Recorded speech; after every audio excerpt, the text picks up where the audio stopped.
Umayya শাসনের শেষ এবং আব্বাসীয় খিলাফতের শুরু। হিজরি ১৩২ সালে ইসলামী ইতিহাসে একটি বড় পরিবর্তন এসেছিল। প্রায় ১০০ বছর টিকে থাকার পর উমাইয়া খিলাফতের শাসন শেষ হয় এবং তাদের জায়গায় আব্বাসীয় খিলাফত শুরু হয়।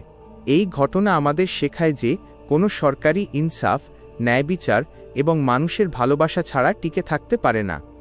উমাইয়া খিলাফত তাদের শুরুর সময়ে ইসলামকে স্পেন থেকে শুরু করে মধ্য এশিয়া পর্যন্ত ছড়িয়ে দিয়েছিল।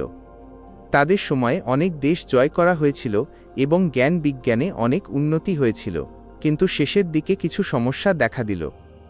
কোনো খলিফা অনেক আরাম আয়েশে দিন কাটাতে শুরু করলেন, সাধারণ মানুষের কথা ভুলে গেলেন এবং আরব ও অনারব, যারা আরব নয়, মুসলমানদের মধ্যে পার্থক্য করতে শুরু করলেন। এর ফলে বিভিন্ন দল তাদের বিরুদ্ধে বিদ্রোহ শুরু করল। ঠিক সেই সময়ে আব্বাসীয় পরিবার, যারা আমাদের প্রিয় নবী হজরত মুহাম্মদ সাল্লাল্লাহু আলাইহি ওয়াসাল্লামের চাচা হজরত আব্বাস বিন আব্দুল মুত্তালিব রাসূলুল্লাহর বংশধর ছিলেন, তারা উমাইয়াদের বিরুদ্ধে আন্দোলন শুরু করলেন। তারা বললেন যে তারা ইসলামের সঠিক শিক্ষা এবং ন্যায়বিচার ফিরিয়ে আনবেন। তাদের এই আন্দোলনের নেতা ছিলেন আবু মুসলিম খোরাসানি, যিনি ছিলেন একজন অনেক বুদ্ধিমান সেনাপতি। তিনি খোরাসান এলাকায় মানুষকে জড়ো করলেন, কালো পতাকা ওড়ালেন এবং ঘোষণা করলেন যে তারা উমাইয়াদের অন্যায়ের বিরুদ্ধে লড়াই করবেন। আব্বাসীয়দের এই আন্দোলনে সাধারণ মানুষ অনেক সমর্থন দিল। তারা কুফায় পৌঁছে আবু আব্বাস আশ-সাফফাহকে খলিফা বানালেন। উমাইয়া বংশের শেষ খলিফা মারওয়ান বিন মুহাম্মদ আব্বাসীয়দের বিরুদ্ধে একটি বিশাল বাহিনী তৈরি করলেন। দুই দলের মধ্যে জাব নদীর তীরে এক ভয়াবহ যুদ্ধ হল। এই যুদ্ধে আব্বাসীয়রা জিতে গেল। মারওয়ান পালিয়ে মিশরে গেলেন, কিন্তু সেখানে ধরা পড়ে মারা গেলেন।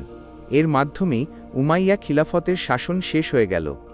আব্বাসীয়রা দামেস্কে ঢুকে উমাইয়া পরিবারের অনেক মানুষকে বন্দী ও হত্যা করল।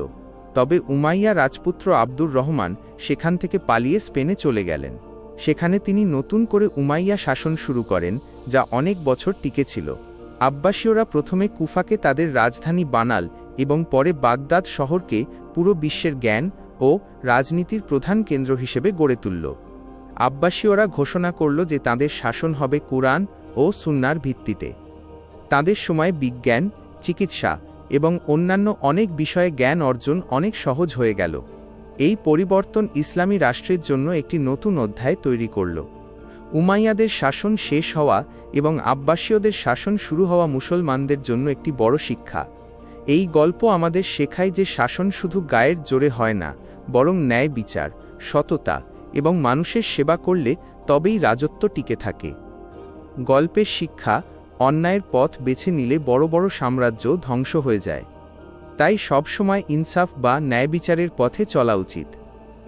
বন্ধুরা, ইতিহাসের এই বিশাল পরিবর্তনের গল্পটি তোমাদের কেমন লেগেছে? তোমরা কি এরপর আব্বাসীয় খলিফাদের বীরত্বের গল্প শুনতে চাও?